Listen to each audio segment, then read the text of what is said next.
Dear students, in this module, I'm going to review the RNA structure prediction strategies that we studied in the chapter. First, we looked at the roles of the RNA molecules and their various types. We came to know that RNAs, they play a very important role in a lot of biological processes. They code for proteins, they regulate gene expression, and so on. Then we looked at the methodology, the experimental methodology to measure the RNA structures. Atomic force microscopy was studied, but the problem was that since the process is difficult and cumbersome, we're going to have an algorithmic strategy to predict the RNA structures. So therefore, the need for RNA structure prediction led us to study the various structures that were present in the RNA molecules. We came to know that there were 4 general types of secondary structures that are there in an RNA molecule. These included the hairpin loops, bulges, intersections, and the helices. So these secondary structures, they come together to create tertiary structures, and then the tertiary structured RNAs, they go on to perform a variety of functions within the biological system. So the conceptual basis for structure prediction by looking at these 4 different secondary structures was that once an RNA molecule, it folds, then it releases some energy. So once it releases some energy, the overall energy of the molecule goes down.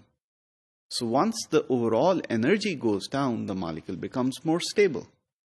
So therefore, the foundation for structure prediction was laid on this very important statute that the more energy is released from a molecule, the more stable the structure will be. So therefore, we said folded RNA molecules are more stable as compared to unfolded ones. Then we also looked at some algorithms to perform this energy optimization as a result of base pairing in the RNA strand. So of course, the complementary nucleotides, they coupled by hydrogen bonding and released energy. The first thing that we looked at was the dot plot. So the dot plot simply counted the complementary nucleotides, and then we created the secondary structures. Next, we moved on to Zucker's algorithm. In Zucker's algorithm, we studied how specific quantities of energies released from the bonding between different nucleotides can be used towards computing the overall energy of the structure. Next, we looked at the Martinez algorithm. In the Martinez algorithm, we weighted the energy released from each possible combination of this nucleotide coupling, and therefore we came towards a stochastic model for predicting the overall energy of the resultant molecule. And lastly, we looked at the Nusinov-Jacob algorithm.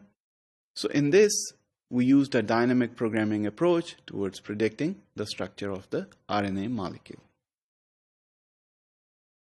Lastly, we looked at the RNA databases such as RNA-Bricks, etc., and how we can use these databases towards predicting better structures. Of course, there are several online tools which you can use to do all of this, and one of them was the Virginia Tech server for for the Nusinov-Jacobson algorithm, and therefore this was the overall strategy and the material for RNA structure prediction.